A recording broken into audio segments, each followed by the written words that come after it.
praises all things, yet he himself is appraised by no man. For who has known the mind of the Lord, that he should instruct him? But we have the mind of Christ.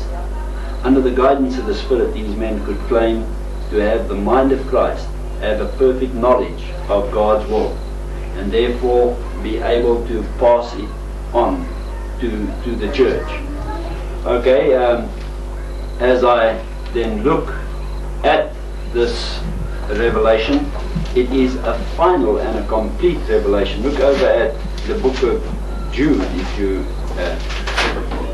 word the 3rd verse. He says, "Beloved, while I was making every effort to write to you about our common salvation, I felt the necessity to write to you, appealing that you contend earnestly for the faith which was once for all delivered to the saints." There is a finality in this verse. Paul speaks about the faith. Now, if we are to believe, and God expects us to believe, then he must give us a body of doctrine to believe in. It's in this sense that Jude is speaking about the faith. That body of doctrine that we have complete here in the Bible. He said, now notice what he says about this body of doctrine. He says, "I felt the necessity to write you, appealing that you contend earnestly for the faith." Contend for it. And he says, "which was once," now there's a finality here, "which was once for all delivered to the saints." A finality in this revelation that does not leave the way open for latter revelation. It is complete in the sense that it was delivered once. It was delivered once by an all-seeing and an all-knowing God. Just as man may have to write something and re-edit it and re-edit it and re-edit it, but not so with God. In delivering his revelation to the world, he did it once with perfection and finality. And it is a once for all type of thing. Just as the book of Hebrews speaks about the death of Jesus Christ being once for all. So in Jude, this revelation is spoken of as being a once for all. And we don't look to further revelation at all. I believe that we've got the complete and the final revelation right here. The instruction that God has given us now is contend for it. And that's what we're doing this afternoon. It doesn't say seek further revelation. It's not a matter of man coming along and saying, "What shall the Lord say unto me more?" But being satisfied with that which has been revealed. It has been revealed. It has been revealed in all of its completeness. Let's just look over what we've seen. Jesus said, when the Spirit of truth is coming, he will teach you all things. So we've got a promise that the Spirit would teach these disciples of the first century all things. And this is what's involved in inspiration. Inspiration means to breathe in. God breathed into their minds just as he breathed into Adam's nostrils the breath of life. So he breathed into these men's minds the word of truth. Okay? And in doing this, he taught them all things. He said he will bring back to your remembrance whatsoever I have taught you. He would go back into the things that Jesus taught. And he would bring back to their remembrance, not just relying on the fallibility of the human mind, but he uses the infallible now to bring back to their remembrance the things that Christ taught them. And then he says he would guide them into all truth, and he would show them things to come. Only the Spirit could qualify in this way, because the Spirit had an intimate knowledge of the mind of God. The Spirit was capable of knowing the truths existing in God's mind, and in this way the Spirit could reveal it to these men. Okay, as Jude writes, he says to the disciples, he says, "Contend now for this faith." That was past tense. By the time that the book of Jude was written, it was complete. The work of revelation was already there. He says, all that's up to you now to do is contend for that faith, which was once for all delivered to the saints. So here we have a finality and a completeness, and we have the added promise of Jesus in Matthew 24, where he, in speaking to his disciples, says to them,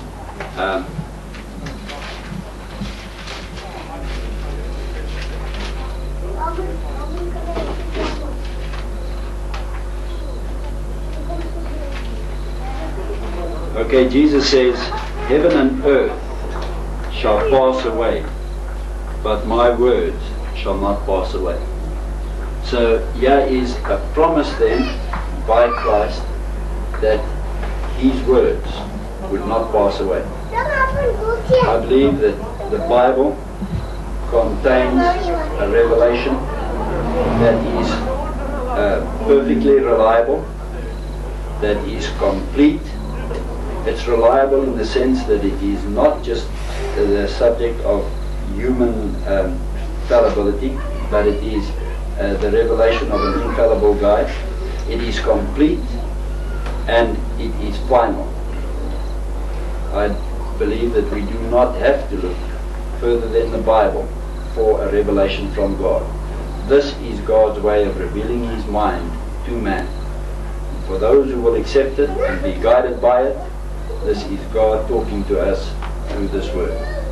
Okay, my time is up. Thank you for your attention.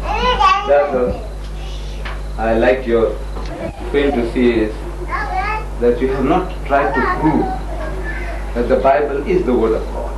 So you were trying to prove, to exclude any new revelation. You were not proving the book itself.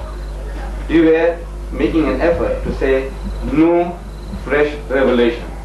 This is all that God wanted to give. It is all given to us in this book, the Bible.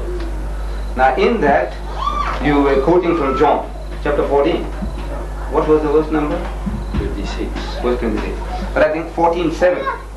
You read there, I am quoting from the King James Version, or whatever the reference is. I am quoting from the King James Version. That language is more familiar to me than your American Standard Version. Now in that, Jesus says, I am quoting, I have yet many things to say unto you. Is it verse 7? What verse is it? I have yet many things to say unto you, but ye cannot bear them now. Howbeit, when he, the Spirit of truth, is come, he will guide you into all truth. In the meantime, you can look at that reference. Okay.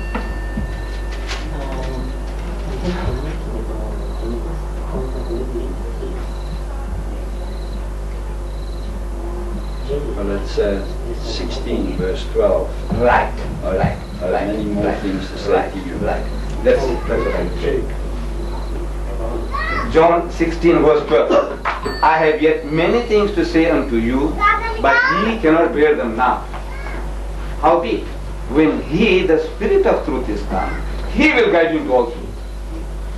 For he shall not speak from himself, but what things soever shall he hear, that shall he speak. And he shall declare unto you the things that are to come. He shall glorify me. Now Jesus Christ is speaking here about somebody coming along, whom he names as the Spirit of truth. And that this Spirit of truth was to guide mankind into all truth. Because he has many things to give, and the disciples were not capable of receiving them, his immediate disciples. Said, I have yet many things to say unto you, but ye, that means you, cannot bear them now.